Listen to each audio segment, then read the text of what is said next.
Sir, pahabol lang, isa lang po. Sir, ano pong masabi niyo so far doon sa development, doon sa online sabong, yung mga nare-retrieve daw ng mga buto? Yes, nakamonitor ako dyan. And our authorities so far are doing good, especially yung ating Philippine Coast Guard, which under sa committee ko yan, sa DOTR.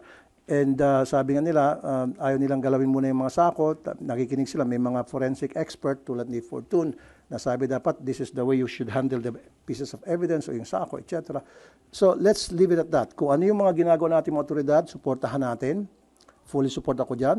May mga korte tayo. However, pag nakita ko yung mga polis natin, medyo winawashi-washi yung ginagawang investigasyon, magsasalita ako. Magsasalita ako. Pero sir, ano yun, nagpalakas dun sa whistleblower yung kanyang mga binulgar dahil dun sa nakukuha ng mga buto or... That's a good development, as a matter of fact. Kaya lang, may mga nagsasabi na baka planted daw yun. Siyempre, tuwing merong ginagawa yung damn if you do, damn if you don't. Ganun tayo mga Pilipino.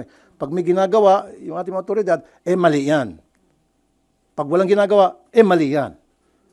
So gumagawa yung ating otoridad ng trabaho Meron silang nakita mga boto. Then that's a positive development that we should welcome. Everybody should welcome. But it has to be investigated by the forensic experts, thoroughly investigated kung talagang magmamatch talaga yung kasi so far sa balita ata 12 na ata sa mga family ng victims ay nakuha ng DNA samples para i-match yun, gagawin ng cross-matching.